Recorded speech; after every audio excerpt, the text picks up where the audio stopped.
Buenas tardes a todos. Vamos a seguir con las sesiones del eje de zoonosis. Estamos en nuestra última sesión.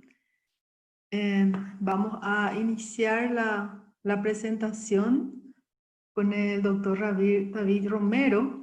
Voy a presentarle. Él es doctor en Biología con mención internacional por la Universidad de Málaga. Recibió el premio de doctorado extraordinario de la UMA. Fue investigador postdoctoral en Málaga, así como en Uruguay, como investigador.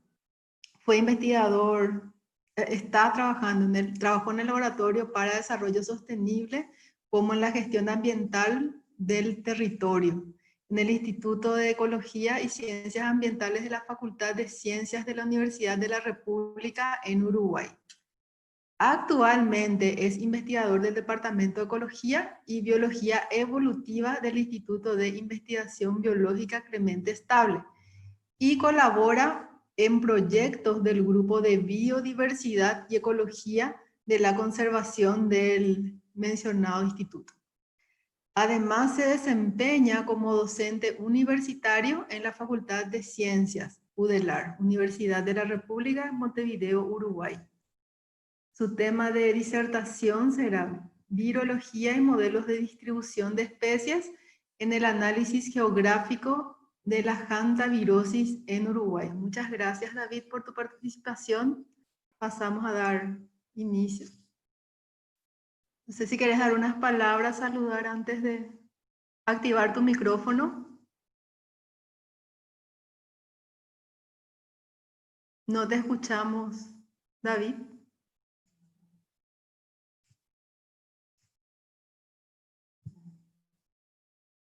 Hay que activar el micrófono.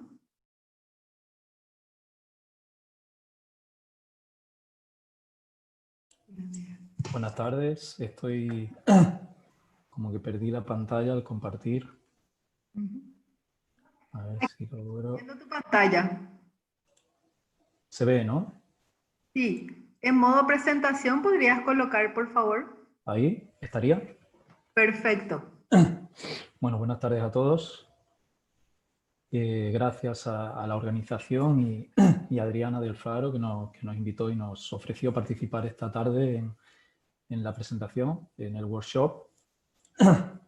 Y bueno, voy a presentar un trabajo, como comentó Laura, que además de yo, que soy el que la presento, David Romero, es de Adriana del Faro, José Carlos Guerrero, Andrés Cabrera y Mario Clara. Como antecedente, la hantavirosis, como bien saben, es una enfermedad zoonótica que en América es transmitida principalmente por roedores de la familia Cricetidae, siendo la principal vía de infección, además del humano, de la hantavirosis pulmonar síndrome. En adelante la nombraré como HPS. Aquí en la presentación ven un esquema de este virus sacado de la tesis de Cabrera y modificada de Baer y colaboradores en el 2013. Acá presento el Ovirothomis flavense como el principal vector dentro de esta familia de Cricetidae, que conforma un complejo de especies cuya distribución, Adriana de Flaro y en 2007, en una revisión, vieron que ocupaba parte de Argentina, Brasil, Uruguay y Paraguay. En Uruguay, concretamente, los análisis virológicos en los cuales basamos nuestra parte de modelación de este trabajo sobre la circulación viral de estos roedores muestran el mapa que vemos a la derecha, ¿no? De manera que se ve en la parte superior, la parte norte del país, de Uruguay, las zonas con una estrella verde, las zonas muestreadas para este ratón, donde los ratones fueron negativos para hantavirus, y en la zona sur, la estrella en rojo muestra la zona donde los análisis virológicos dieron que eran seropositivos para hantavirus, ¿no? De la misma forma, esta línea, este polígono, muestra la zona donde se determina que es el área endémica para el síndrome pulmonar de hantavirosis, como decía, de HPS. En cuanto al antecedente de la otra parte metodológica del trabajo, sobre la distribución de las especies, se dice que la distribución de las especies es la manera en que un taxón biológico está dispuesto espacialmente. En biología, concretamente, solemos dibujar la distribución de las especies como representaciones cartográficas cuyos límites se definen por el acúmulo de observaciones puntuales, que en la mayoría de los casos son una fotografía estática del momento en el que salimos a muestrear, y a lo mejor tenemos varias fotografías de distintos periodos de muestreo, pero por sí sola no refleja la dinámica que tiene la naturaleza y que también se da en las distribuciones, ¿no? Concretamente, los modelos de distribución de las especies nos permiten relacionar estas distribuciones puntuales observadas con una serie de variables ambientales, que ahora veremos, y nos permite generar una predicción del territorio potencial o favorable según el algoritmo de modelación que utilicemos para detectar no solo la presencia de forma puntual, sino un rango de valores que es más difuso, pero más dinámico que los propios datos de distribución, ¿no? Y nos va a informar un poco mejor a largo cómo podría cambiar esa distribución puntual a un plazo mediano y corto, ¿no? Concretamente, los objetivos sería conocer la situación de la hantavirosis en Uruguay a través de análisis virológicos de este roedor, Erigorhizomys flavense como principal reservorio, concretamente a través de los modelos de distribución con el algoritmo de favorabilidad que ahora veremos. Los objetivos serían determinar las condiciones ambientales que favorecen la presencia de Origomyzomys flavense positivos para hantavirus como principal reservorio del virus en Uruguay. Y en tercer lugar, mapear los territorios con condiciones favorables para Oligorhizomys flavense positivos para hantavirus como mapa de riesgo potencial a nuevas hantavirosis en Uruguay. Durante el periodo de muestreo en los que nos basamos posteriormente para realizar los modelos, partimos de datos de Delfraro para los análisis virológicos que previamente fueron usados de expediciones entre el 97 y el 2014, junto con datos de especímenes que están en las colecciones de Facultad de Ciencias en UDELAR, en Uruguay. Y para los modelos de distribución nos basamos en los muestreos que el grupo hizo entre 2008 y 2014, concretamente en 9 localidades, con un total de 59 ejemplares analizados de este roedor, resultando 8 positivos para hantavirus.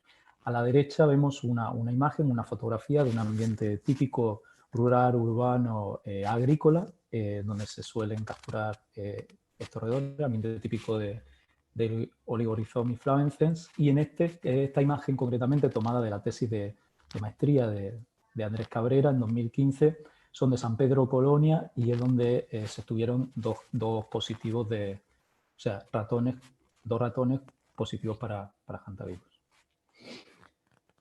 Dentro de los análisis virológicos, para la detección de estos ratones como positivos, estuvieron métodos de inmunoensayo, de ELISA, PCR de retrotranscripción y estudios filogenéticos, con los cuales llegamos a este mapa que ya había mostrado, con esa zona positiva, sobre todo al sur del país, estableciéndose este polígono como la zona endémica para la enfermedad en humanos, y es del mapa del cual nosotros vamos a partir para unir con mi trabajo y José Carlos Guerrero con la parte de la modelación, ¿no? Para detectar eso. En el norte, en principio, estaban los ratones negativos y en el sur los ratones positivos para hantavirosis. Concretamente, en los modelos de distribución, a partir de esta información, transcribimos a un mapa de cuadrícula de 10 kilómetros por 10 kilómetros de lado de Uruguay, y en un primer modelo a nivel de todo el país, partimos en este caso, veis abajo la distribución de los positivos de nuevo en rojo y los ratones muestreados negativos en azul, y en total trabajamos con 1.887 cuadrículas. Pero entrenamos los modelos solo a partir de estas 34 que eran positivos y negativos para los ratones. En una segunda fase hicimos un modelo específico de esa zona del sur, que ahora veremos cómo tuvimos ese modelo a través de un modelo espacial, y nos quedamos con 556 cuadrículas. En este caso tenemos 24 cuadrículas de entrenamiento con 8 positivos que veis en rojo y 16 no positivos que serían los grises, con el que obtuvimos un segundo modelo llamado de reservorio o de espacio alcanzable por esos ratones que eran positivos. Entre las variables que se usaron para realizar los modelos, tenemos que son variables ambientales dentro de factor espacial, como latitud y longitud, climáticas, principalmente precipitaciones y temperaturas, topográficas, edafológicas, hidrogeológicas, antrópicas, como uso del suelo y actividad humana. Como comentaba, como algoritmo de modelación utilizamos la función de favorabilidad, que parte de una regresión logística que genera una probabilidad con la ecuación que vemos arriba a la derecha, que es una exponencial de i, y el proceso de modelación nos daría esta i de regresión logística, que tiene una constante, del set de variables que utilizamos inicialmente, que eran una 50, la regresión logística, el algoritmo, te saca solo las variables que son significativas para la distribución de puntos, que sería el componente i que estamos utilizando, además de los coeficientes que multiplican o la pendiente que multiplica cada una de estas variables. Concretamente, la función de favorabilidad se diferencia de esta probabilidad en que incorpora en el denominador la relación de presencias y la relación de ausencias que tenemos en la muestra. Que este trabajo lo hizo Realitan en el 2006 y se revisa posteriormente en Acevedo y Real. Y entre las ventajas que confiere a usar la probabilidad directamente, vemos que la probabilidad tiene un efecto estocástico que depende de la relación de presencias y ausencias iniciales, de manera que si intentamos predecir solo con probabilidad una especie que es muy abundante en el territorio, la probabilidad va a ser alta solo por este efecto, independientemente, o sea, va a ser alta incluso en cuadrículas donde esté ausente, y lo contrario, si es poco abundante, la probabilidad va a ser baja incluso en cuadrículas o territorios ocupados. Sin embargo, la favorabilidad, al incluir la relación de presencias y ausencias en la ecuación, corrige este efecto estocástico y que nos quedamos con una ecuación que realmente refleja las condiciones del ambiente. O sea, vamos a tener un territorio favorable o no para la especie en función de las condiciones ambientales que el modelo determine que explica esa distribución observada. Tenemos un esquema con un territorio de estudio, tenemos la distribución de la especie, la capa de raster o shape de las distintas variables que vamos a utilizar, como vimos los distintos factores hace un ratito, y con el proceso de modelación que corremos en software como el R o IBM SPSS, obtenemos por un lado, en primer lugar, esta ecuación I que decíamos que termina donde están reflejadas las variables ambientales que explican la distribución, que posteriormente, al incorporarla en esta ecuación, obtenemos los valores de favorabilidad que con software como el QGIS o el ArcGIS podemos representar como vemos en el mapa de la imagen, siendo los valores normalmente entre 0 y 1, memoria, está al revés las caras, puesto que son 0 la menor favorabilidad y 1 la mayor favorabilidad, que en este caso estaría en negro. Ya para ver algunos resultados, en este primer modelo que decíamos que era el modelo general, partiendo de las 1887 cuadrículas de todo el Uruguay, pero entrenando el modelo solo con los 8 positivos que vemos en rojo y los 26 negativos que vemos en azul, obtuvimos este modelo de las 50 variables que usamos, solo entró la primera una variable, el promedio anual de precipitaciones como negativo, de manera que en este caso vemos que los valores de favorabilidad van de azul, el 0, hasta rojo, la máxima favorabilidad para ratones positivos, y comprobamos que en cuadrículas de mayor favorabilidad, de 0,6 en adelante, los valores de precipitaciones siempre eran menor de 1.345 milímetros anuales.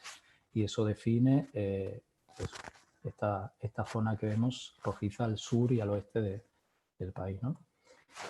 En un segundo modelo, el que denominamos de reservorio, en primer lugar, en un paso A, lo que construimos fue a partir de nuevo de las 1887 cuadrículas de todo el país, con esos 8 positivos y esos 26 negativos, un modelo espacial usando solo latitud y longitud para afinar el territorio que consideramos que era alcanzable por ratones positivos para hantavirus. Posteriormente, en un segundo paso, nos quedamos con ese territorio cuya favorabilidad era más alta, cuya favorabilidad espacial era más alta en este primer modelo, y en este caso trabajamos con estas cuadrículas que vemos coloreadas y a su vez entrenamos el modelo con los casos positivos, de nuevo en rojo, y ahora negativo en azul, quitando toda esa zona del norte, ¿no?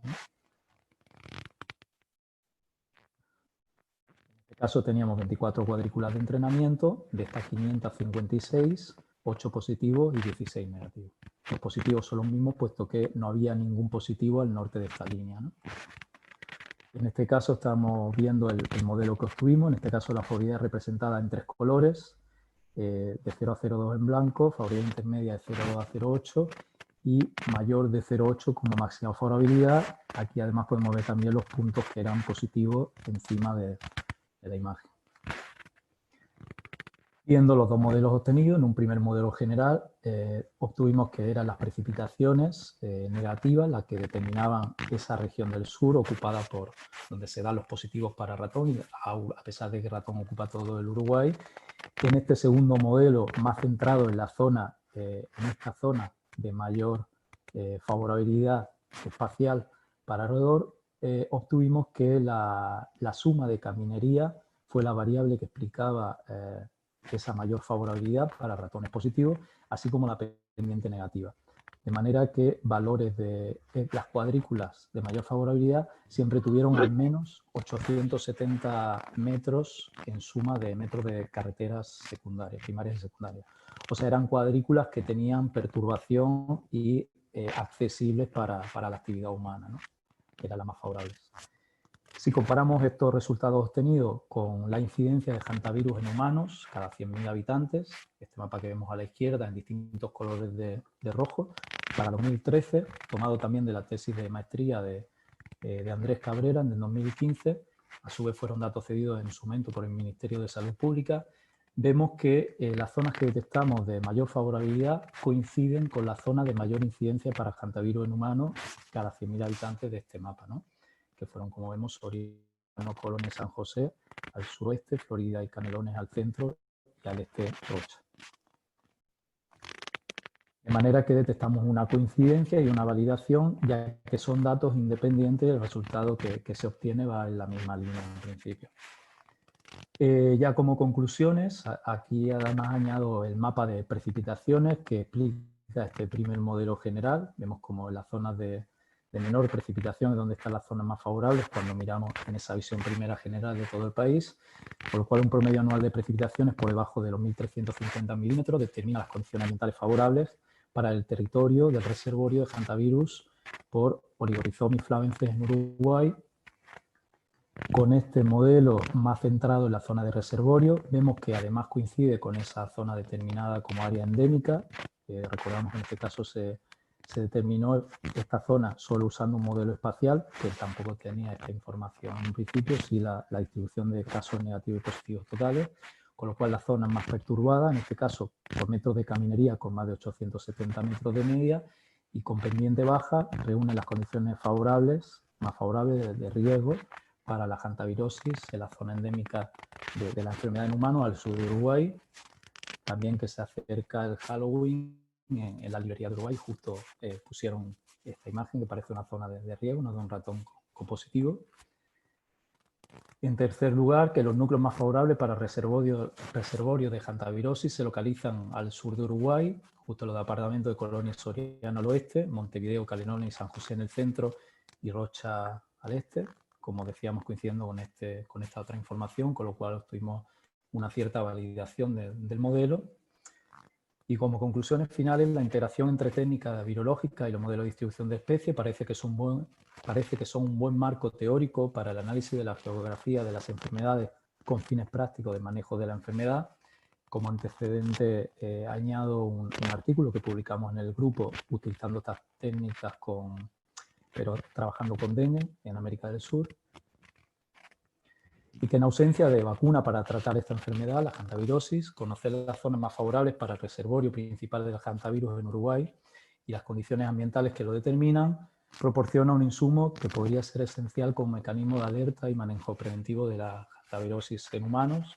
También, por ejemplo, como comentaba Adriana, para reajustar nuevos muestreos de campo en esas zonas que obteníamos de máxima favorabilidad para comprobar o obtener nuevos positivos. Y para finalizar, uso una frase de Richard Levin, un ecólogo matemático de la escuela de Harvard, que propone que nuestra verdad podría encontrarse en la intersección de mentiras independientes. Nada, muchas gracias por la atención. Muchas gracias. Muchas gracias, David, por tu presentación. Al final vamos a hacer las preguntas. Te pedimos que quedes, por favor, para la sesión de discusión. Y vamos a continuar con la doctora Adriana del Fraro, Si podés encender, por favor, tu cámara, tu micrófono, Adri. Ella es profesora adjunta de virología a tiempo completo. Está en el Departamento de Biología Celular y Molecular del Instituto de Biología de la Facultad de Ciencias de la Universidad de la República de Montevideo, Uruguay. Es investigadora grado 4 del PDCIVA, nivel 1 del Sistema Nacional de Investigadores. Y sus líneas de investigación son virus emergentes, caracterización molecular de virus transmitidos por roedores y virus asociados a murciélagos. También arbovirus en Uruguay, caracterización viral en vectores y hospedadores, y virus respiratorio, epidemiología molecular. Seguimos, Adri, con tu presentación. Bueno, antes de compartirles la presentación,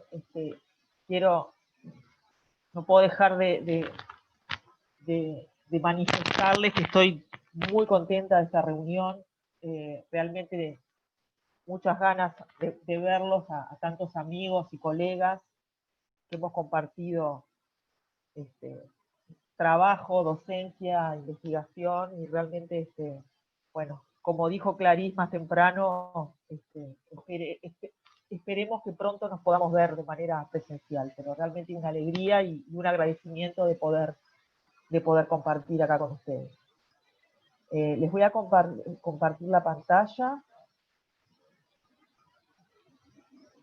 A ver.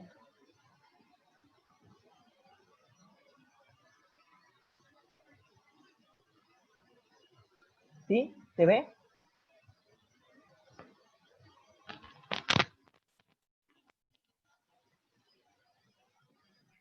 Bueno. ¿Se ve, Laura? ¿Sí? Sí, vemos bien y te escuchamos bien. Perfecto.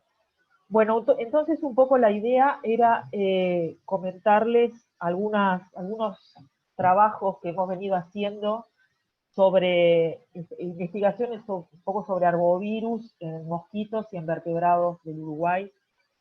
Bueno, un poco hasta donde hemos podido llegar después de bastante tiempo y bastante trabajo. Simplemente a modo de antecedentes, muy rápidamente, en realidad Uruguay, por su zona geográfica, por su localización, no es nunca ha sido un candidato así muy fuerte por su clima, etcétera, para tener grandes brotes, digamos, de arbovirosis. Sin embargo, en este trabajo pionero de la década de 1960, ya investigadores de nuestro país habían observado en una encuesta serológica que había circulación de varios arbovirus en el país. Quiero hacer notar que en esa época supuestamente, o bueno, formalmente el dengue estaba erradicado de las Américas. Ellos en ese momento encontraron en niños la presencia del virus de la encefalitis de San Luis, o mejor dicho, la presencia de anticuerpos, y también de alfavirus, como lo son la encefalitis del este y del oeste, y esto es interesante porque al ser hecho en niños está indicando una circulación reciente de estos virus, y también lo encontraron en adultos, donde llegaron a observar prevalencias del 5% de San Luis y del 2% y 1% de las encefalitis del este y del oeste. Luego, en la década de 1980, del 70, 72 y 73, en una epizodia bastante importante que abarcó la zona central de Argentina, y también en ese momento se reportó en Uruguay justamente una epizodia de encefalitis equina del oeste, donde en ese momento se logró aislar una cepa. ¿Sí? Estamos hablando de años 72 y 73. A partir del año 97, cuando ocurre la reintroducción del vector de Aedes aegypti en Uruguay específicamente, comenzó la vigilancia de dengue, la vigilancia laboratorial y la vigilancia entomológica, que es una tarea que que la llevó a cabo el centro de referencia, ¿verdad? El Ministerio de Salud Pública y el Departamento de Zoonosis. Y ahí, en el marco de esa vigilancia y en la búsqueda, digamos, de la circulación de dengue, se detectaron casos activos en el norte del país, como está marcado ahí, de virus San Luis, y especialmente en el norte, como se muestra ahí, Rivera y Paysandú, los círculos, lo que mostramos en círculos verdes. Y luego, más adelante, bastante más adelante, y en 2012 y también en 2019, se han reportado en el país algunos casos esporádicos de virus San Luis en pacientes, ¿verdad? Los cuales fueron diagnosticados por serología, ¿sí? Es decir, no se llegó a detectar genoma viral, sino que fueron confirmados por estudios serológicos. Quiere decir que a pesar de ser una zona, digamos que no sería la zona tan caliente de las arbovirosis, sin embargo, el país ha tenido y tiene históricamente una circulación de diferentes arbovirus en baja intensidad, pero que están presentes. Luego, en el año 2011, nosotros tuvimos la oportunidad de estudiar un caso fatal de una encefalitis en una joven, y en el cual esta vez sí, por métodos moleculares, pudimos identificar que se trataba de encefalitis equina del oeste.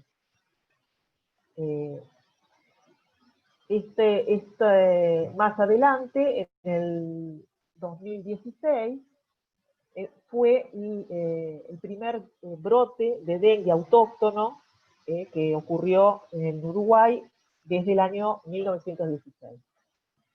Esto fue un evento que, si bien se determinó que era un brote, el primer brote autóctono, justamente como dice ahí, se trató de un número bajo de casos, fueron 19 casos que se confirmaron entre el 13 de febrero y el 30 de abril, de los cuales la gran mayoría, como se ve en el mapa, correspondieron a Montevideo, casi prácticamente la mitad de los casos. Le sigue el área de Canelones, que viene siendo un poco el área metropolitana, y luego unos pocos casos en Salta, ¿sí? A modo de apunte, les comentamos que entre el 1 de enero y el 7 de febrero de ese año se registró en ese corto periodo el mismo número de casos de dengue importado que el total de casos anuales reportados justamente en los años anteriores, ¿sí?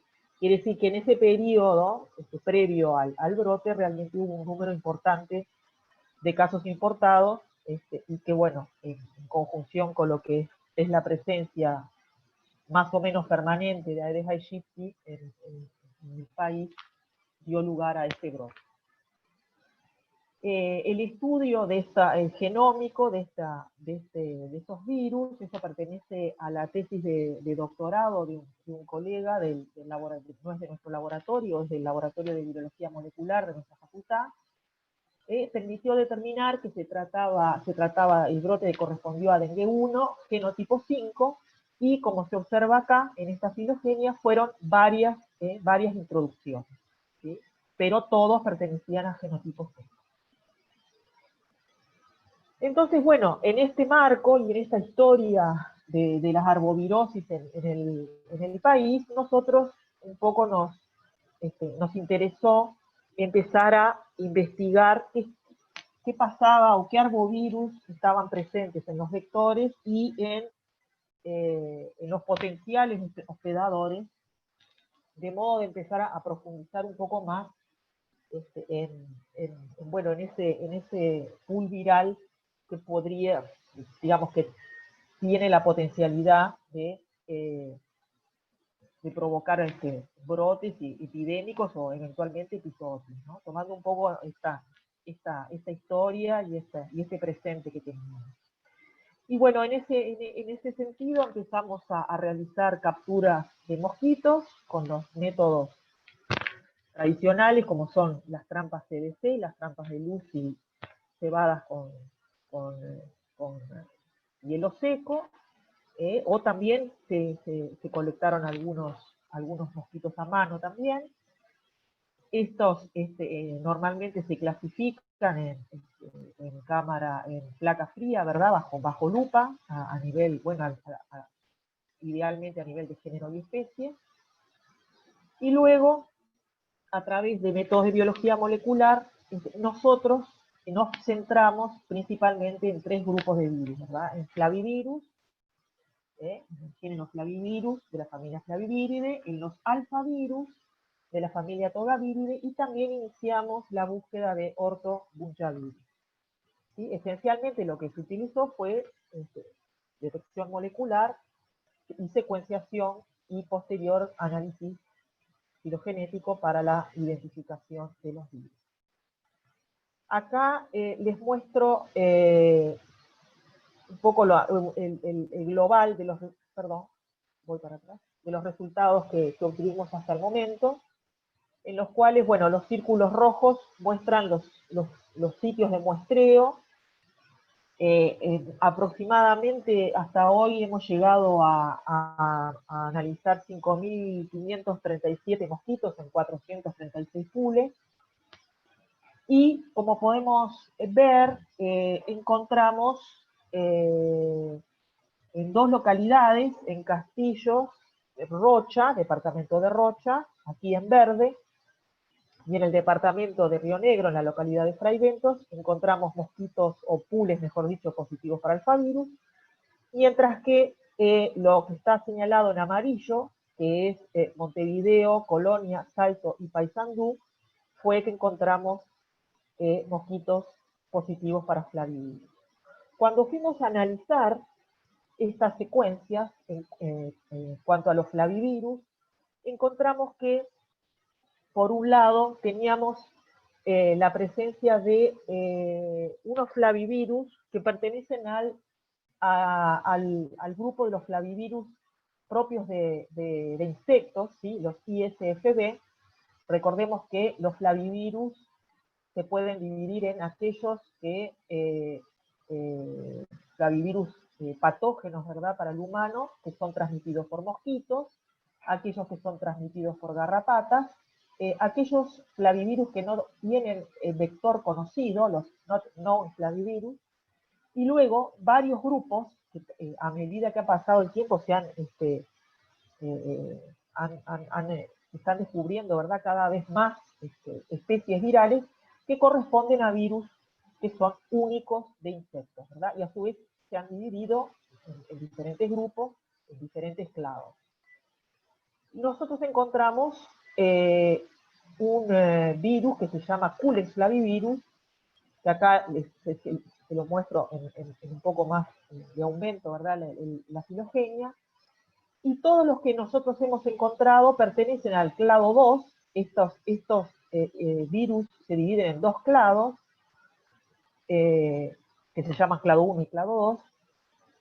Y los mosquitos que nosotros, los virus que nosotros detectamos están perteneciendo al clado 2 junto con otros Culex flavivirus que fueron aislados en Brasil y en México, ¿verdad? Y lo interesante es que, si bien el nombre lo toman justamente porque se encontraron por primera vez en mosquitos del género Culex, nosotros también lo encontramos en mosquitos del género Mansonia. Esto no es algo que lo encontramos nosotros por primera vez, sino que ya está reportado y ya está publicado que estos Culex flavivirus no son, como se pensaba al principio, exclusivos de Culex. ¿Cuál es la importancia o cuál es la relevancia? Podemos decir, bueno, estos virus, al no ser patogénicos para el hombre, a estar solo en los mosquitos, o sea, en realidad no serían verdaderos arbovirus, sino que serían flavivirus de mosquitos, se ha especulado, digamos, cuál sería la relevancia o la influencia de la presencia de estos virus para la posterior infección del mosquito con algún arbovirus patogénico.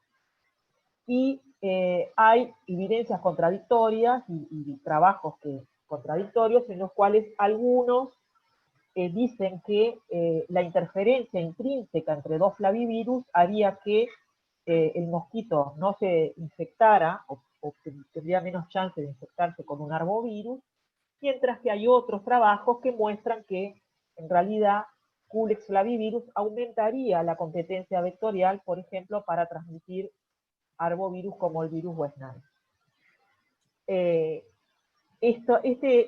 El primer Culex flavivirus, se los muestro acá, que corresponde a estos que están en verde, a estos que dicen CP, los otros en rojo son posteriores en el tiempo. Nosotros lo encontramos por primera vez en 2007, y bueno, el mismo año se habían detectado en Japón, y más adelante fueron luego encontrados en diferentes partes, en diferentes muestreos, en diferentes partes del mundo. El otro hallazgo más reciente es fue en Aedes aegypti, y es un flavivirus que estaría emparentado con un flavivirus también propio de mosquitos, que se llama Cammity-Rivers. De todos modos, esta secuencia o estos virus merecen quizá una investigación más a fondo, porque en el análisis, este análisis que yo hice, lo hice reciente para unos días antes de esta presentación, y me aparece una secuencia de un flavivirus que fue detectado en Arabia Saudita, lo depositaron en GenBank ahora, en septiembre de 2020, y es interesante porque ellos le llaman Phlebotomus Associated Flavivirus, pero sin embargo, en el mismo récord de GenBank, ellos dicen que lo detectaron en Aedes aegypti. Entonces, bueno, no hay mucha más información, y este flavivirus, esta muestra que nosotros detectamos, estaba emparentada con Cammity-Rivers-like de Argentina, que los colegas del INVIM ya habían detectado previamente, pero ahora aparecen además en este grupo estos otros flavivirus de Saudi Arabia, que bueno, simplemente comentarles eso, que es un hallazgo interesante porque ahora aparecen emparentados con otro virus que en realidad todavía no sabemos muy bien qué es. O sea, no sabemos si es Cammity-Rivers o es otro. Y en cuanto a los alfavirus, también detectamos la presencia del virus Río Negro, que es un virus que pertenece al complejo de la encefalitis equina venezolana. Es un virus que, a pesar de pertenecer a este complejo, aparentemente es un virus que da una patología más leve. En el humano, por ejemplo, da síndromes febriles, no sería tanto un agente de encefalitis. Y lo interesante del caso es que, además de encontrarlo de un hallazgo en Culex pipiens, ahora lo hemos encontrado en Anopheles. ¿Sí? O sea que en este caso, estas secuencias o estas evidencias de infección las hemos encontrado también en dos géneros diferentes. Y finalmente, siguiendo con los alfavirus, también hemos encontrado encefalitis equina del este, linaje 1, y también otro pool positivo de Anopheles con también encefalitis equina del este, en diferentes áreas geográficas. ¿Sí? Les comento, vuelvo en todo caso un poquito al mapa.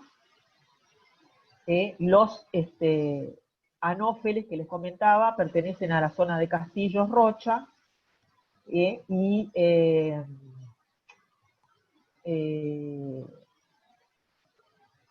tanto Río Negro como encefalitis del este, y el otro anterior, encefalitis del este, correspondía a Fraidense. O sea, en dos zonas geográficas diferentes del país. La otra parte del trabajo, o la parte, digamos, donde queríamos mirar un poco qué pasaba en los vertebrados, si había alguna evidencia de circulación a nivel de anticuerpos neutralizantes, fue el trabajo que realizamos en sueros de equinos.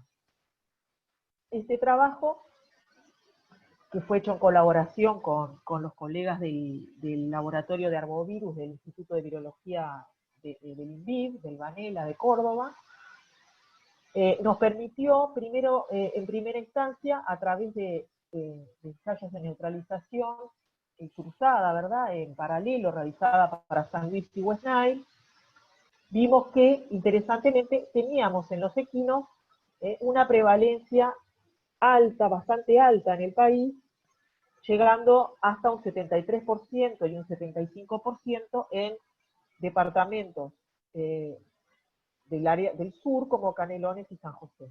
¿tá? Recordemos que en San José también habíamos encontrado algunos casos esporádicos de San Luis en humanos. Y luego encontramos también dos muestras, una de Salto y otra de Florida, con alguna evidencia de infección por West Nile, pero que desde el punto de vista del resultado o de los criterios, ¿verdad?, de neutralización, serían inconclusivas, ¿verdad? Del trabajo, digamos, un poco las conclusiones generales de este estudio serológico. Bueno, ¿qué pasa con San Luis? Si realmente tenemos cepas con baja virulencia para el humano, si tenemos cepas que están circulando solo de manera enzootica, o si estamos teniendo infecciones en el humano, pero que no las estamos detectando porque son infecciones leves o asintomáticas. Y bueno, en el caso de la actividad de West Nile, podrían tener como dos explicaciones, que fueran infecciones recientes, en el momento que nosotros hicimos este estudio, o infecciones secuenciales con otros flavivirus relacionados. En relación a los alfavirus, hicimos también ensayos de neutralización para los virus de encefalitis del oeste, Madariaga, Río Negro y Pixuna. ¿sí? En este sentido, también se encontraron evidencias serológicas de todos ellos, de diferente proporción y de diferente extensión, entre lo cual podemos mencionar que el virus que más encontramos, distribuido geográficamente, y el que encontramos con mayor proporción, hasta un 20%, fue el virus Río Negro.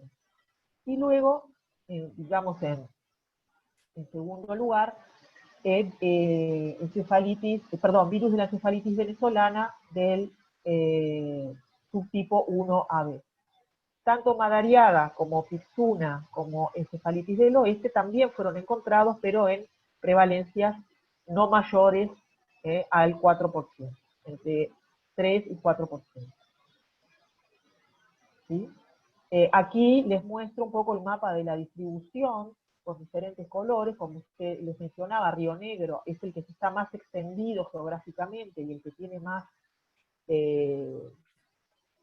mayor seroprevalencia, ¿sí? Seguido del subtipo 1AB de Venezuela, y los otros representados en menor proporción y en menor extensión geográfica. Y luego, este estudio está en marcha. En cuanto a San Luis, estuvimos intentando realizar el estudio también de neutralización en colectas de aves realizadas en Soriano, La Valleja, 33, Río Negro y Rocha. Y en este caso hemos encontrado evidencias de anticuerpos a títulos bajos, pero hemos encontrado anticuerpos en varias especies, ¿sí?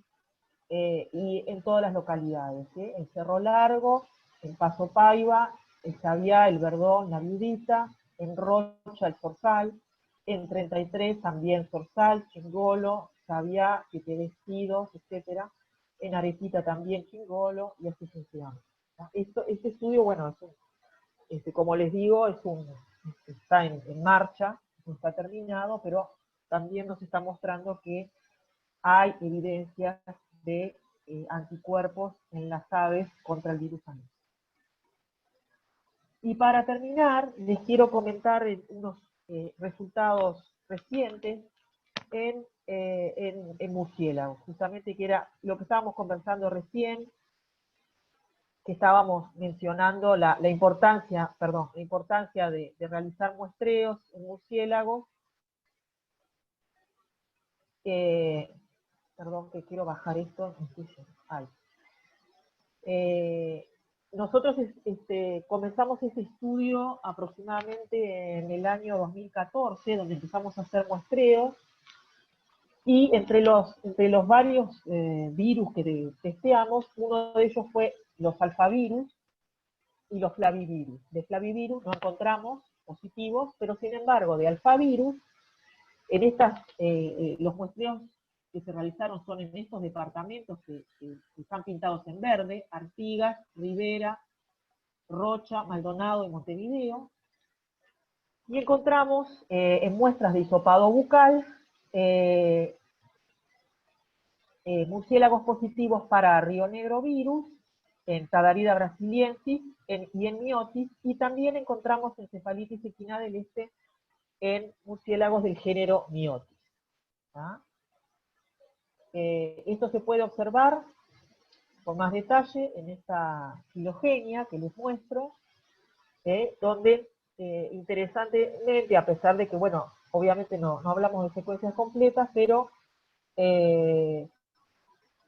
podemos observar que los virus derivados de Tadarida están bastante emparentados con virus previamente reportados de Argentina, pero no están en el mismo grupo o en el mismo subclado que los virus que detectamos de mosquitos, o sea que probablemente haya pequeñas diferencias. Esto pertenece a la muestra del sur de Canelón. ¿Sí? Y de nuevo volvemos a encontrar evidencias de infección en los miotis de encefalitis equina del este, linaje 1. Este es el mosquito que previamente habíamos detectado en fraiventos, y estos son los miotis positivos que detectamos en este estudio. El comentario, bueno, obviamente que esto obviamente necesita ser profundizado. Nosotros ahora en un proyecto que estamos iniciando queremos volver a esas colonias que encontramos hisopados positivos, y queremos ir a hacer capturas de mosquitos y nuevas capturas de murciélagos, pero ya tratando de sacar muestras de sangre, en fin, tratar de hacer sacar otro tipo de muestra para ver si volvemos, si hay alguna evidencia o alguna señal de que allí en esos ambientes pueda haber algún ciclo que se esté desarrollando entre murciélagos y mosquitos. ¿Sí? Estos hallazgos son relativamente recientes. ¿Ah? Y bueno, finalmente, para terminar, como siempre pasa con este tipo de estudios, tenemos más preguntas que conclusiones, ¿verdad? Por lo pronto podemos decir que en nuestro país, al menos desde el año 1966, hay circulación documentada de arbovirus, especialmente los flavivirus que mencionamos, ¿verdad?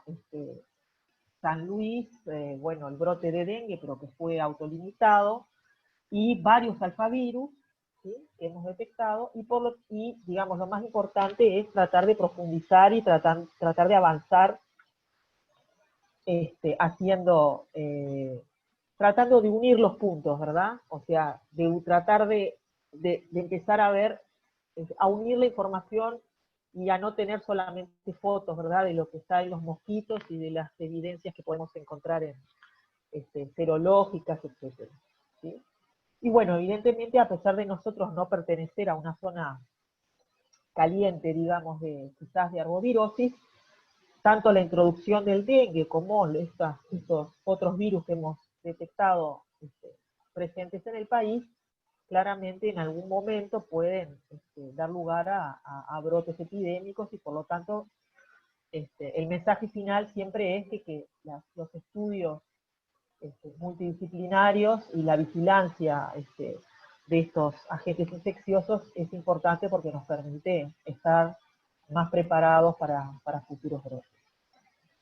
Bueno, los que hemos trabajado en todo esto que les presenté, bueno, mucho de ese trabajo pertenece a tesis de maestría o de doctorado, perdón, en marcha. También hemos trabajado en colaboración con zoonosis y vectores del Ministerio de Salud, de donde provienen muchos de los mosquitos del área metropolitana. Como mencioné, hemos colaborado y hemos tenido la ayuda y el trabajo conjunto invalorable y toda la experticia de mucho tiempo y de mucho trabajo realizado del grupo de Arbovirus, de Adrián, aquí presente, Marta Confucián, y bueno, todos los colegas del INVIT que nos han ayudado. Y en lo que es los estudios que estamos haciendo en murciélagos, participamos y forman parte de nuestro grupo Germán Boto del Programa de Conservación de los Murciélagos del Uruguay, Janina Lemus y Micaela Álvarez, que nos ayudan con las capturas, y han trabajado y han colaborado también en captura, tanto en la parte de entomológica, María Martínez, María José Rodríguez, en lo que ha sido captura de aves. Y bueno, nada, queda solo darles las gracias por la atención, y bueno, de nuevo, gracias por la invitación. Muchas gracias, Adri, excelente la presentación. Vamos a pasar con la presentación ahora del doctor Tadeo. Voy a comentar brevemente el currículum del doctor Tadeo. Es graduado en Medicina por la Facultad de Medicina de la Universidad Federal de Uberlândia. Tiene una maestría en Medicina Clínica Médica por la Universidad de San Paulo y un doctorado en Medicina en Clínica Médica un doctorado por la Universidad de San Paulo. Realizó postdoctorados en la Universidad de Yale en los Estados Unidos y en la Universidad de Nagasaki también en Japón. Tiene experiencia en el área de infecciones tropicales y también microbiología con énfasis en virología, actuando principalmente en los temas relativos a arbovirus como dengue, fiebre amarilla, Oropoche también, el virus asociados a roedores como hantavirus, arenavirus y en virus emergentes. Actualmente es profesor titular de las enfermedades infecciosas y tropicales y también es el coordinador del Centro de Investigación en Virología de la Facultad de Medicina de Ribeirão Preto en la Universidad de San Paulo, Brasil. Muchas gracias, doctor Tadeo, por toda su colaboración con este evento. Y podemos proceder a su presentación. Está. Muchas gracias por la presentación, por las palabras amables. Yo voy a hablar portuñol. Vamos a ver lo que va a pasar. Eu vou falar sobre vírus associados a roedores e vírus emergentes. Bom, o que é um vírus emergente? São aqueles vírus que produzem infecções virais que surgem recentemente na população ou que, havendo existido previamente, estão em rápido crescimento em incidência ou alcance geográfico. Os vírus zoonóticos são a maioria dos vírus emergentes. E o que necessita um vírus zoonótico para emergir? Coincidência acidental em que ele encontre condições para infectar ao homem. Tá? Para que isso suceda, há muitas causas. Só para ilustrar, a aparição de vírus zoonóticos salvajes pode ser dado por mutações no vírus, que facilitam sua infecção e transmissão por vetor antropofílico. Este é o que passou com os vírus chikungunya e zika para os mosquitos aedes. Mutações profundas por recombinação genética em vírus respiratórios que produzem novos patógenos, a los que a população humana é completamente suscetível. Isso é observado com o vírus influenza H1N1. Comércio de animais selvagens com vírus zoonóticos, como o mercado chino de Wuhan, que vendia morcélagos e outros animais vivos infectados com Covid-19. Ou alimentar carne cruda de primatas infectados com retrovírus de símios em África, que é o que originou este vírus de la SIDA.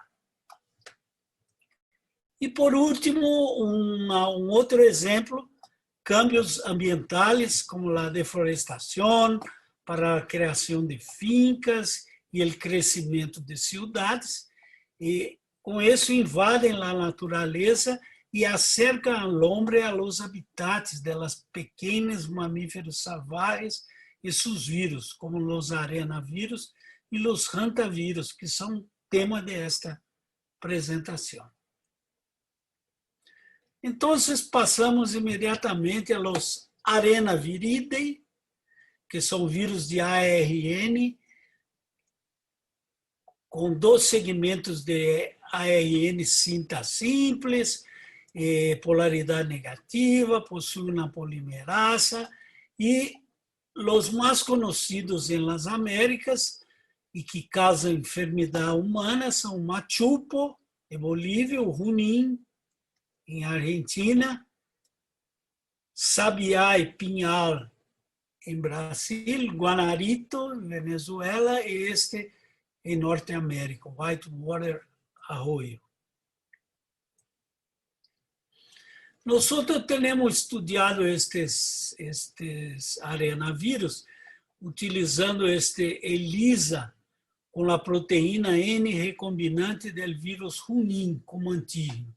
E utilizando e numa encuesta serológica acá em centro-oeste de Brasil, encontramos algumas pessoas que tinham anticorpos para que reagiu com essa proteína recombinante, que é do vírus Junín, pero tem um cruzamento com os outros arenavírus americanos. Também estudamos a infecção por arenavírus em roedores sigmodontina, roedores americanos, nesta região de Brasil, em nordeste de província de São Paulo.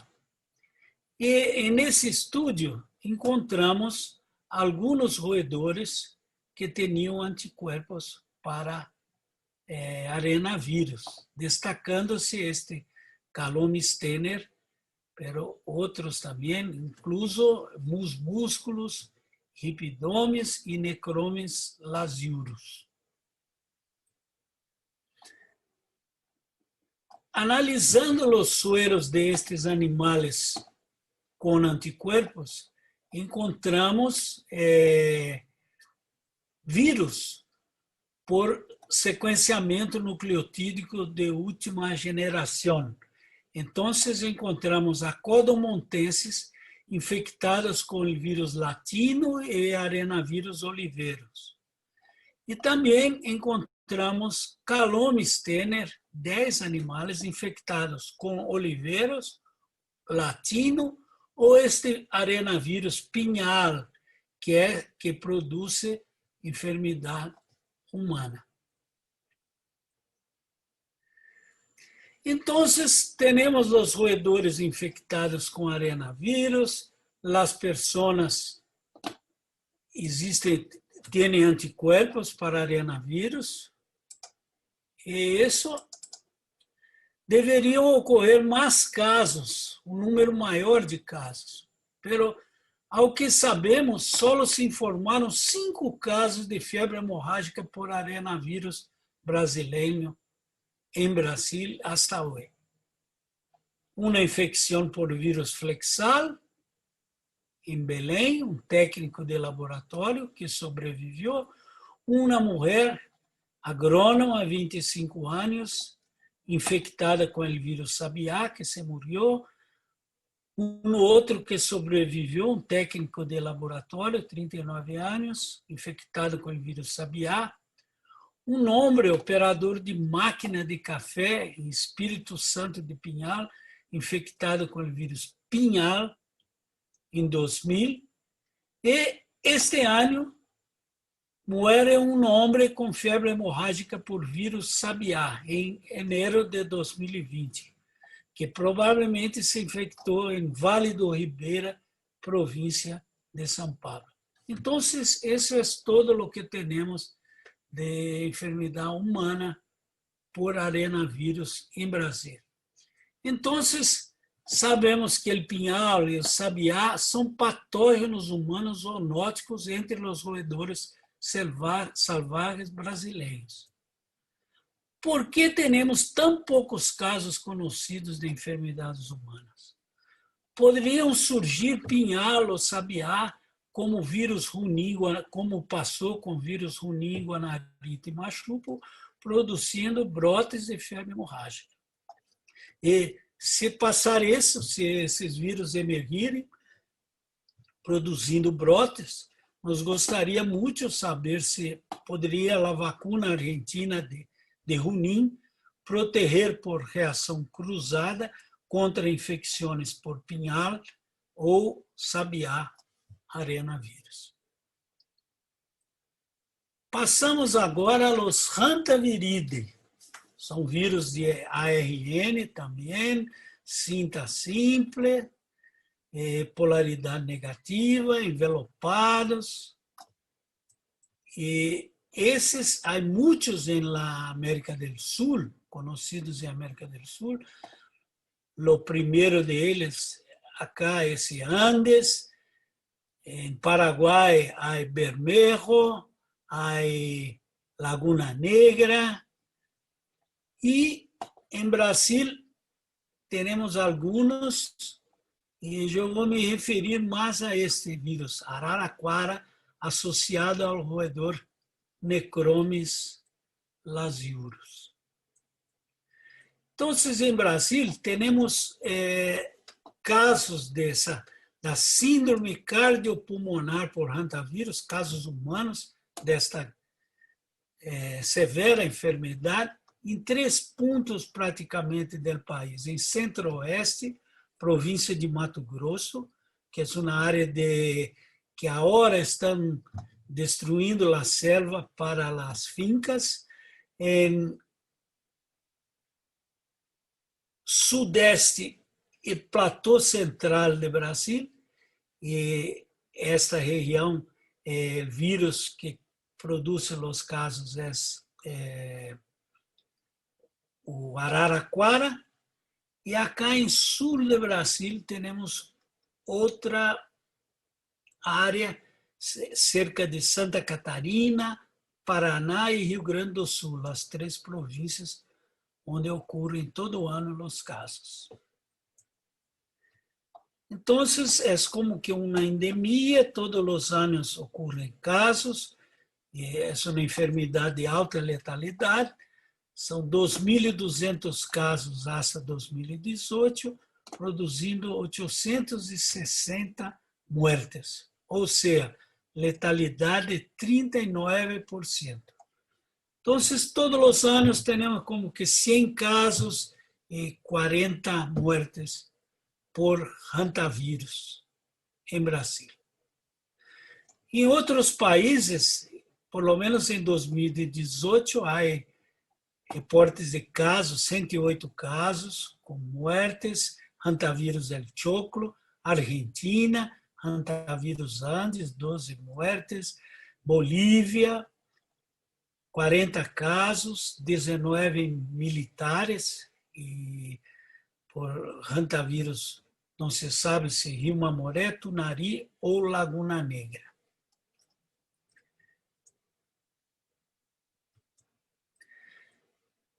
Tivemos a oportunidade de estudar a fisiopatologia dessa síndrome cardiopulmonar por hantavírus.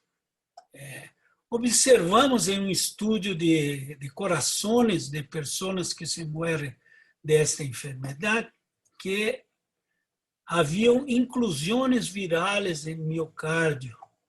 O hantavírus infectava células endoteliais do coração e também havia produção de TNF-alfa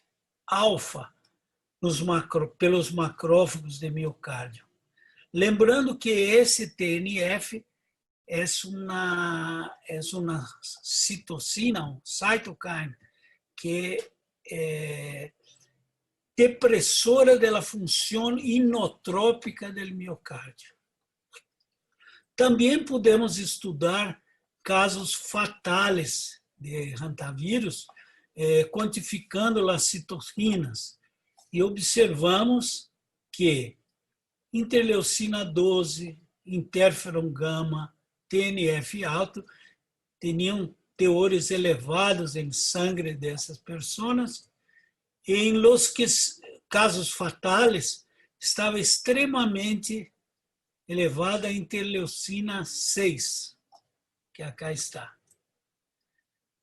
Isso mostrava um padrão de resposta imune tipo TH1, que é compatível com o que passa com esses enfermos, que é uma síndrome de extravasamento de capilares, com queda da pressão arterial e depressão do miocárdio, o que leva ao quadro de choque cardiorrespiratório e, ademais, eles apresentam, em consequência de extravasamento capilar, uma pneumonia inicialmente intersticial, depois que evolui para alveolar, que é muito severa.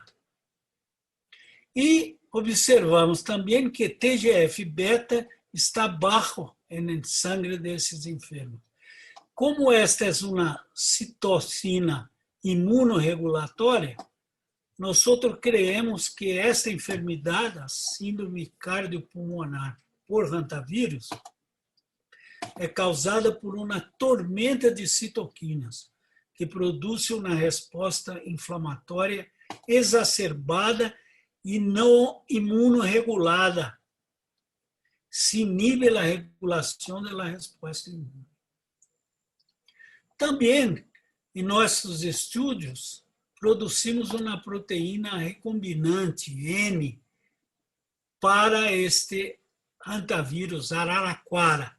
Produzimos em E. coli, e essa proteína, uma vez purificada, se é utilizada como antígeno em IgM ELISA para o diagnóstico da enfermidade. Ela funciona, marcha muito bem, então utilizamos ela em muitos estudos. Acá estão alguns exemplos, como o estudo em que se detectou os primeiros casos de hantavirose em Colômbia, e estudos de infecção pregressa por hantavírus antes da descoberta dos hantavírus americanos, encuesta serológica. Então, essa proteína recombinante ha sido usada em testes sorológicos e, mais recentemente, estamos tentando fazer um teste rápido imunocromatográfico com pesquisa de IgM para hantavírus, e esta é minha esperança de ser um homem rico algum dia com esse kit comercial diagnóstico que vamos criar. Aqui está quem é o reservório do vírus araraquara. E fomos ao campo em estudos de captura de roedores e realmente podemos encontrar que este roedor Necromis lasiurus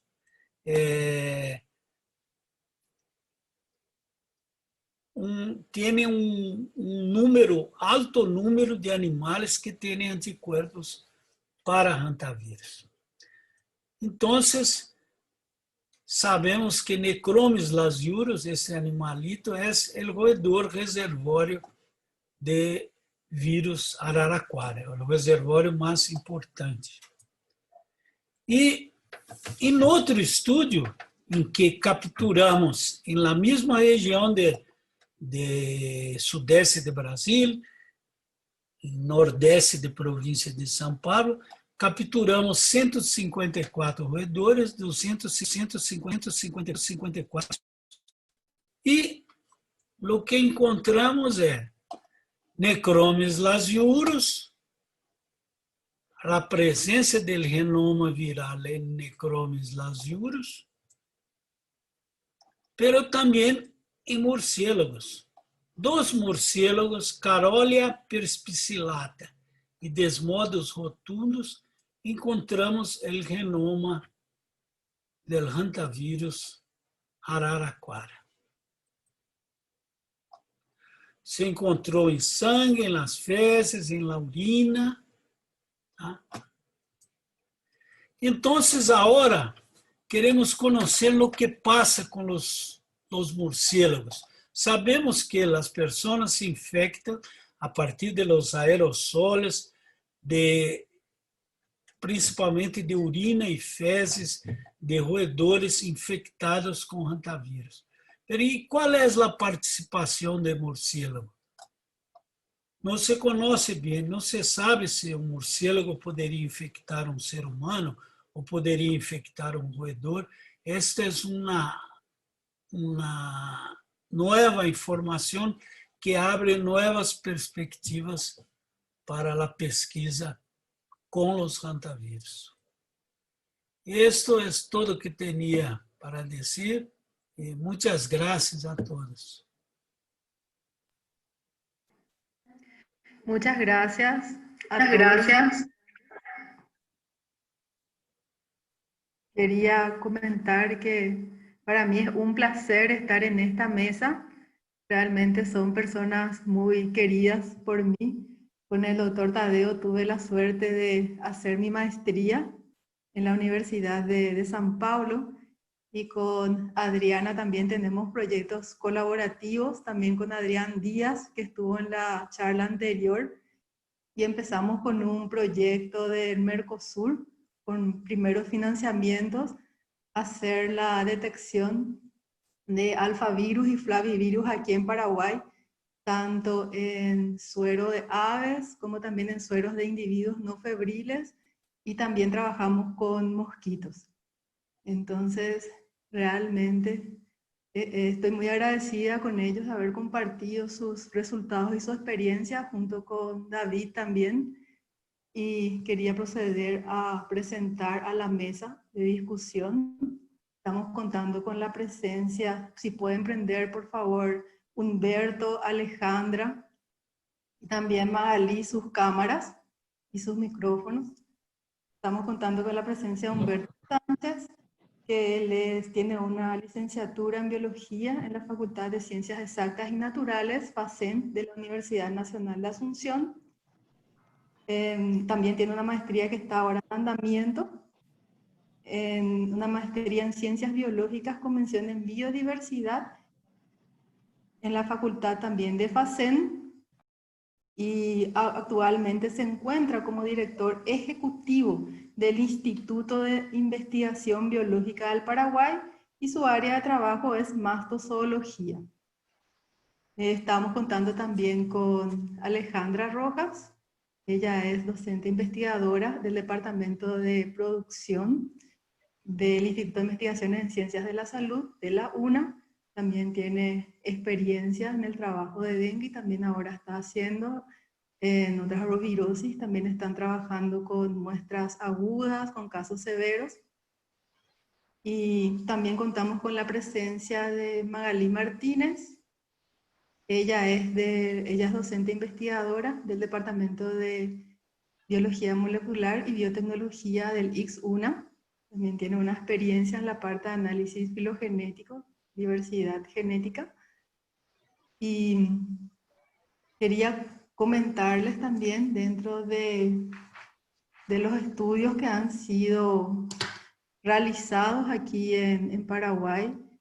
Iniciamos con la presentación de un proyecto con la bioquímica clínica Fátima Cardoso, que también durante su maestría tuvo algunos resultados y actualmente sigue esta línea de investigación. Y detectamos en los mosquitos hasta ahora virus asociados a insectos, y tuvimos también en la parte de sueros de individuos humanos no febriles, detectamos algunos alfavirus, entre ellos el más frecuente el del Río Negro. Y también en la parte de aves detectamos algunos anticuerpos contra en suero de aves contra encefalitis de San Luis, West Nile, y virus también.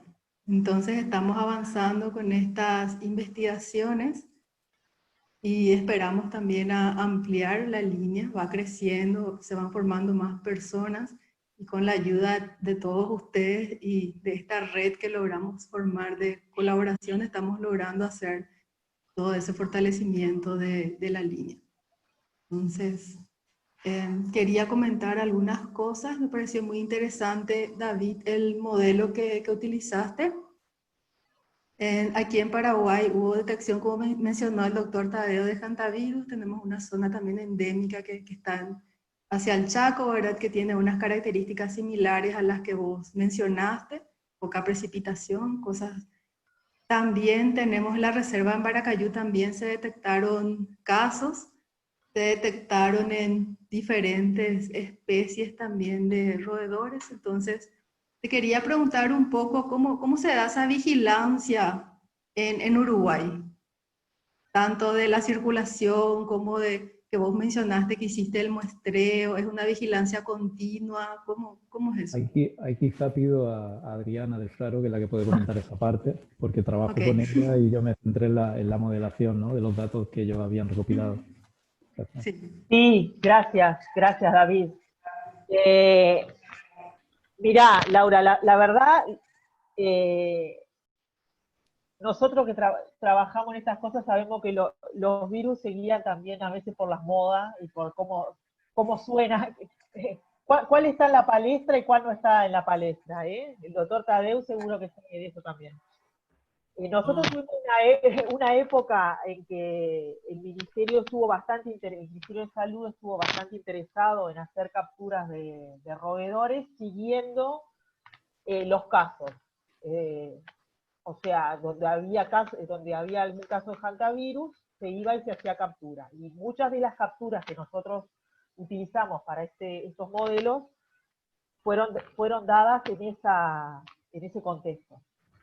Después nosotros, y eso ya fue más en función de la financiación que teníamos o que no teníamos, empezamos a mirar otros lugares no necesariamente asociados a casos. Entonces, en ese muestreo que se utilizó para el modelado que hicieron David y José, hay roedores que fueron encontrados asociados a casos de hantavirosis, pero hay otros roedores positivos que no están asociados a casos. Y yo creo que a pesar de que no es un número alto de positivos que estamos utilizando para el modelado, pero sin embargo, a pesar de eso, lo que mostró David, que yo creo que es lo más importante, es que nosotros en este estudio no metimos para nada los casos humanos. Sin embargo, a través del modelado de los roedores positivos, además, o sea, del modelado de los roedores, o sea, de la especie, pero además del modelado de los positivos, nos da una concordancia buena con los lugares más calientes que tenemos en el país de hantavirosis. Porque una de las incógnitas nuestras desde el principio de toda esta historia era por qué en el norte, en la zona norte del país, a pesar de que estaba presente el roedor, sin embargo no había casos. ¿Era un problema de subregistro? ¿No? O sea, era un problema de diagnóstico, de que no se estaba haciendo el diagnóstico de manera, o reconociendo la presencia de hantavirosis y tal. Bueno, aparentemente, quizás parte de la respuesta esté en este estudio. En realidad no sería una zona tan favorable para el reservorio y más que nada para los bichos infectados. Por lo tanto, este tipo de estudios, yo creo que el valor más grande que tiene es eso, que te permite, con los datos que vos tenés en la mano, de repente limitar los lugares calientes para la transmisión o la potencial transmisión al humano. No sé si contesté Sí. la pregunta. Sí, muchas gracias. A ver, lastimosamente en nuestros países esa es la realidad, ¿verdad? Nos gustaría hacer una vigilancia continua, que sería lo ideal, tener muestras de todo, ¿verdad? Para poder tener una información más completa. Pero con los datos, sí, David. No, ahí aprovecho ambas intervenciones, ¿no? Lo que comentas es interesante si las variables se parecen a lo que puede pasar en otros sitios que se conocen, ¿no? Y la idea con Adriana era primero ajustar este trabajo, este modelo, luego intentar publicarlo, que es lo que estamos ahora, y a posteriori aplicarlo quizás si funciona la ecuación al resto de América del Sur, ¿no? Viendo de dónde sacar datos para ajustar esa ecuación y con más datos positivos y no ajustar ese modelo a toda América del Sur. Buenísimo. Y por otro lado, las zonas favorables que salen, perdón, con Adriana, con ese problema en el dinero para muestrear, podríamos comprobar a sacar en esas zonas favorables donde todavía no se muestreó, a ver si realmente se detecta mayor prevalencia, ¿no? O más casos positivos. Sería otra utilidad del modelo. Humberto, si podés activar tu micrófono, por favor. Creo que salió.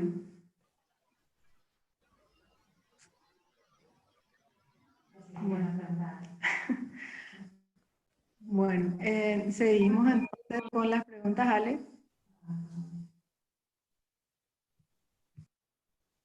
Y buenas tardes. Apaga tu-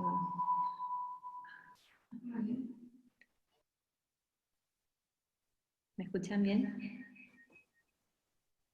Gracias a todos los panelistas por las presentaciones excelentes.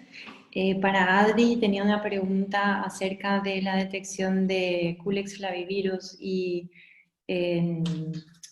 los flavivirus asociados a insectos, porque justamente en uno de los trabajos que él ahora había mencionado a cargo de Fátima Cardoso, que se trabajó también con la Universidad de Córdoba, que entre paréntesis hay un póster sobre eso, de unos resultados preliminares que está en la página web. Les invito a todos para que pasen a la galería de pósters.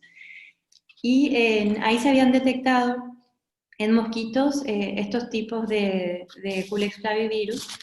Y hablando con Fátima y también con Adrián sobre ese tema, se habían seleccionado algunas que fueron a secuenciación y se habían detectado estos, pero el siguiente paso va a ser hacer las PCR específicas, por el problema que se tiene de que la secuenciación por lo general va a tender a secuenciar lo que hay más abundancia o algo así.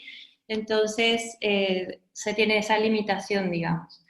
Adri, no sé si siempre el flujograma que ustedes usan, siempre están usando las PCR genéricas y después directo secuenciación, o también están aplicando las específicas. Normalmente nosotros arrancamos con la genérica y después Adri, intentamos... si podés activar tu micrófono, porfa. Hola, ¿me escuchas?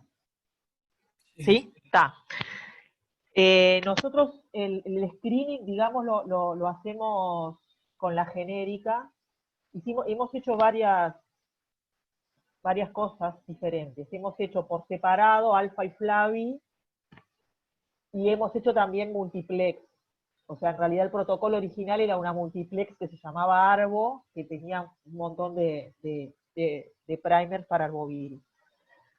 Lo que nos ha pasado, y eso, bueno, tiene que ver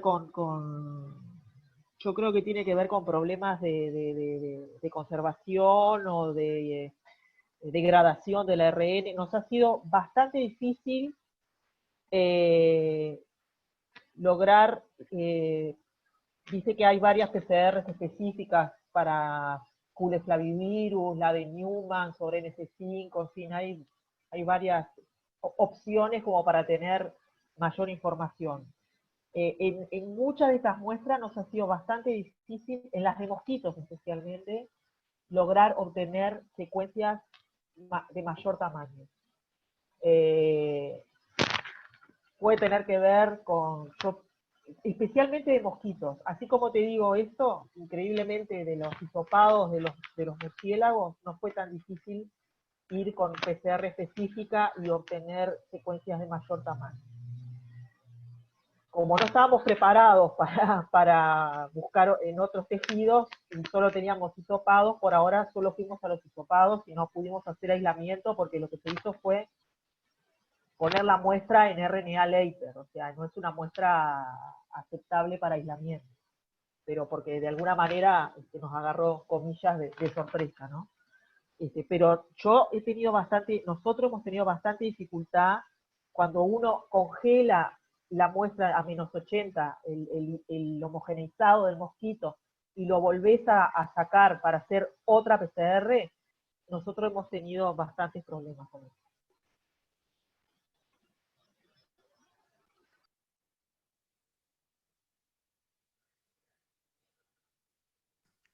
Muchas gracias, Adri, por la respuesta. Quería consultarle al doctor Tadeo Pois não. la experiencia que ustedes tienen en la producción de proteínas para la detección y si estas tienen algunos problemas de reacciones cruzadas. ¿Qué nos puede comentar al respecto? Em caso de hantavirus, essa proteína N. No se le escucha, profesor. Ahora sí. Está me escutando? Sí. Sí? Tá bem. Em caso de Tu micrófono, profe. Almi. Em caso de los hantavirus, essa proteína recombinante de núcleo capsídeo de vírus araraquara, temos interesse que ela cruze com os outros hantavirus para que possa ser utilizada como método diagnóstico. Quanto mais broad, quanto mais cruzar com os outros, melhor para nós. Temos interesse nisso. Agora, em caso de outros vírus, não.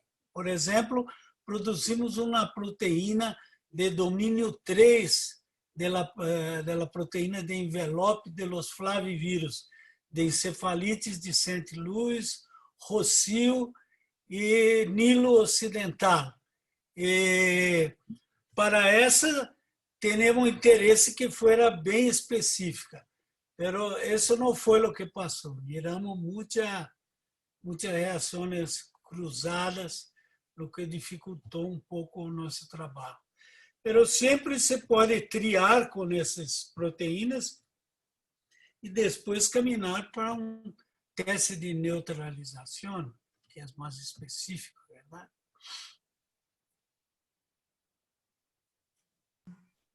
Maga, si querés comentar. Buenas tardes otra vez a todos. Tenía una pregunta que creo que para cualquiera de los disertantes puede ser importante, Adri o Adri.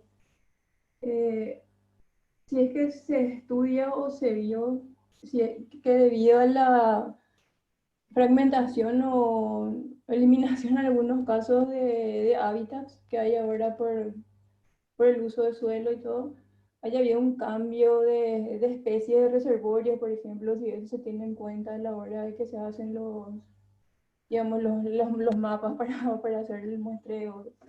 Entonces, ¿hay algún reporte de eso, de nuevas especies debido a influencia sobre el hábitat originario? Nosotros tenemos estudios que muestran que cuanto más se cambia la naturaleza, con los roedores hay una selección de roedores oportunistas y los otros desaparecen y se quedan solamente los oportunistas, como es el caso de este Necromes lasiurus, reservorio de hantavirus. Entonces, en la selva hay Necromes lasiurus y hay muchas otras especies, pero cuando se quita la selva para la finca, la cana de sucre, hay una selección de esta especie oportunista. Casi que solamente se encuentran 2 o 3 especies de Sigmodontine. No sé si respondí a su pregunta. Y una vez que se ve que hay una selección de un reservorio diferente, se ve un cambio en el virus, por ejemplo, que haya una presión así en la diversidad viral una vez que ocurre ese cambio de reservorio. Eso yo no sé decir si hay cambio del virus. Lo que está nos interesando mucho en Brasil,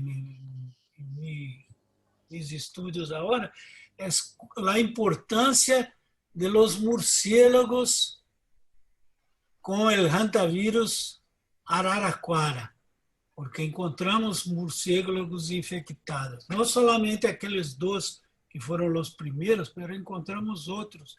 Y sabemos que es una infección que ocurre en los murciélagos. Pero ese es un patógeno humano, hantavirus araraquara. ¿Cuál es la importancia que tiene el murciélago en ciclo de transmisión de los hantavirus? Eso es lo que nos está interesando mucho ahora. Yo quería hacer un comentario justamente a raíz de esto que dice Luis Tadeu, y me alegro de verte, Tadeu, después de tanto tiempo, de tantos años. No, Magalí, respecto a lo que vos decías de los roedores, como dice Luis Tadeu, es bastante, nosotros también encontramos ese fenómeno, no tanto que cambie el virus o que cambie el reservorio, sino que cuando, digamos, los ambientes antropizados digamos, la tendencia es a que hay una disminución de la diversidad de especies. O sea, en los ambientes más naturales tenés una mayor diversidad. Y eso va en sentido contrario de la seroprevalencia. Nosotros lo que encontramos es que en ambientes más antropizados, donde disminuye la diversidad de roedores, aumenta la prevalencia para hantavirus en el roedor en cuestión, en este caso concreto para Oligoristomys flavescens, que es el más común. Eso más o menos es lo que nosotros observamos, y eso es algo que está bastante aceptado, que en general se observa. Que a mayor influencia humana en los ambientes, mayor afecta la diversidad de roedores, y por lo tanto eso termina afectando la seroprevalencia. Y después me parece, quería comentar simplemente y preguntarle, lo que dice Luis Tadeu, él está preocupado y está interesado en ver el rol de los murciélagos en el ciclo, si tienen un rol en el ciclo de la hantavirosis, ¿no? O sea, si son infecciones incidentales, o si realmente participan en el ciclo. Y bueno, y te quería preguntar, Tadeu, si ustedes habían logrado, como vi que tú mostraste que habías encontrado presencia de virus en varios tejidos y en heces y etcétera, si ustedes habían o están intentando hacer aislamiento a partir de esas muestras, o bueno, si están trabajando algo en ese sentido. Sí, ya aislamos algunas veces el virus araraquara y lo perdemos también, porque después de 2, 3 pasajes no hay más virus. Dificílimo trabajar con aislamiento de hantavirus. Eso es lo que aprendí en esos años. No es tan difícil aislar, más difícil es mantener. La próxima pasaje ya se va, no hay más. Sí. Bueno, compartimos ese dolor, Tadeu, porque a mí me pasó exactamente lo mismo. Sí, eso realmente para el caso de Hanta es un problema mayor, porque en realidad en el caso de los murciélagos, que no son los reservorios tradicionales del virus, realmente poder aislar el virus es una prueba bastante fehaciente de que en realidad no es de que es una infección persistente, da otra información, pero ya en sí el hecho de que incluso de los roedores sea tan difícil de aislar, al menos los hantas sudamericanos, porque realmente en Sudamérica hay 3 o 4 variantes que se han podido aislar, y realmente hay una enorme diversidad de virus y es muy difícil de aislar. A todos nos ha pasado más o menos lo mismo que lo que comenta. Para nosotros, preferimos trabajar con río Mamoré, porque río Mamoré es muy fácil, muy estable, se puede hacer pasajes. Pero lo que necesitamos mismo para estudiar más los murciélagos es un laboratorio nivel 4 de bioseguridad. Eso es lo que ahora estamos necesitando para empezar las infecciones con los murciélagos en laboratorio. No sé si yo voy a lograr eso, pero tal vez algunos de mis estudiantes. Vamos a torcer. Vamos.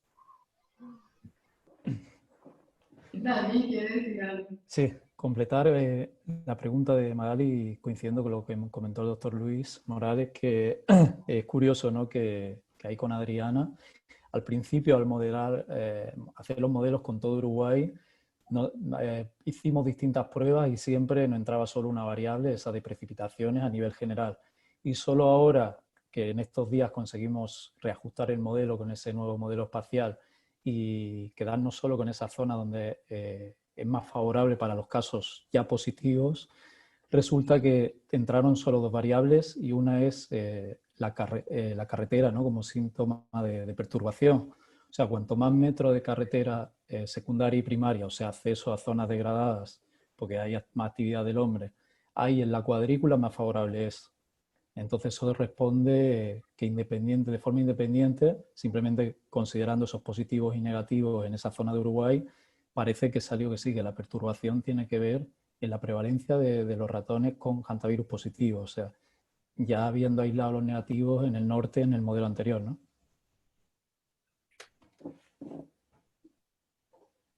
Hay una pregunta en el chat de Miguel Ernesto Fernández. Pregunta, la cocirculación de arbovirosis, ¿qué porcentaje de población se pudo encontrar? Creo que fue durante la ponencia de ADRI en Uruguay, pero también si el doctor Tadeo quiere responder. Lo que puedo decir es que en ese estudio que publicamos ahora con los casos fatales de chikungunya, cerca de 20 y pico por ciento de los casos fatales tenían dengue también. Entonces había una coinfección de chikungunya con dengue. Entonces, y miramos eso en muchos otros estudios con outros vírus, febre amarilla, com Maiara, Oropush, sempre miramos com infecções. Especialmente em caso de dengue, chikungunya e zika, que tem o mesmo vector.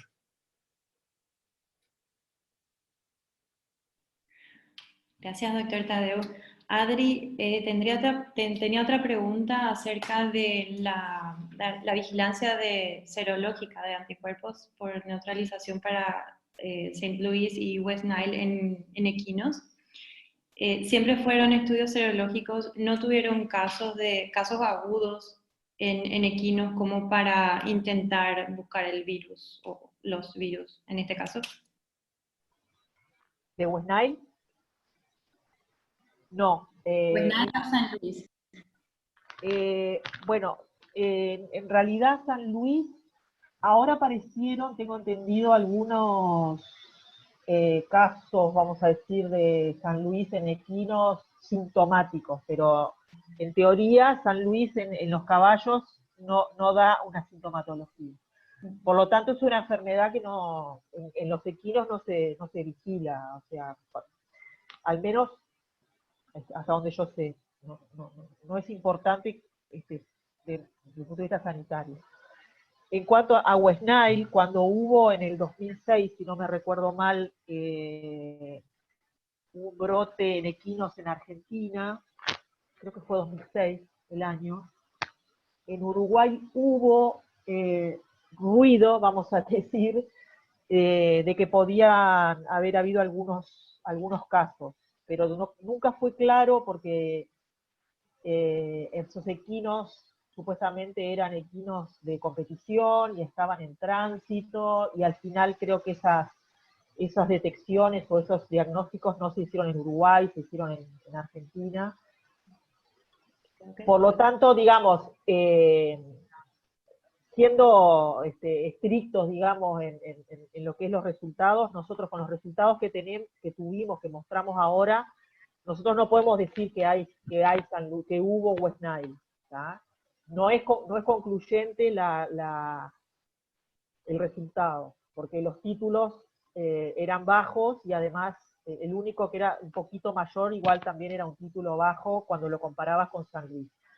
El tema también, tenemos que recordar que para estos arbovirus el tema de los cruces antigénicos son importantes, ¿no? Por eso en este caso es tan importante y fue tan importante poder hacer la titulación por neutralización en paralelo para los dos virus. Cosa que, aprovecho a decir, en el caso de las aves, que yo les mostré al final, hasta ahora lo pudimos hacer solo con San Luis.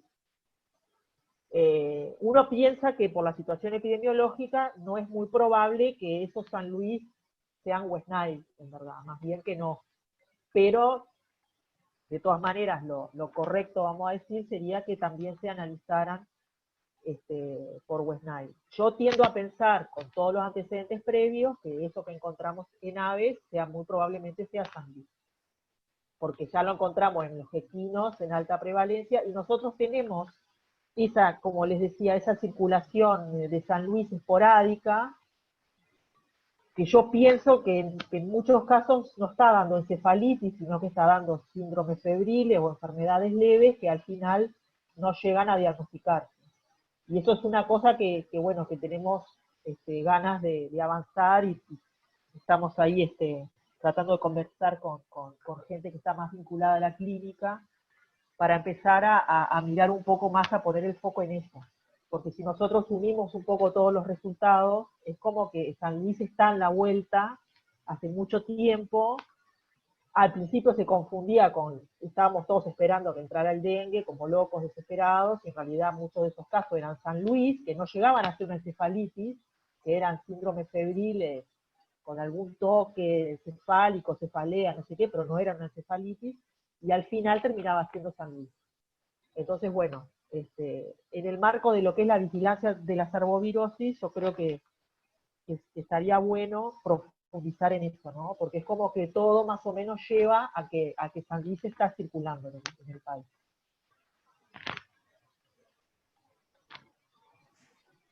Muchas gracias. No sé si hay alguna consulta más. Entonces, le agradecemos mucho de nuevo tanto a los disertantes como a los miembros de mesa, y esperamos realmente poder hacer un evento similar, pero presencial, para poder tenerle a todos ustedes aquí. Y también, aparte de la parte científica, también poder hacer otras actividades. Vamos a quitar una fotografía. Por favor, si pueden mantener con sus cámaras prendidas un momento. ¿Ya está?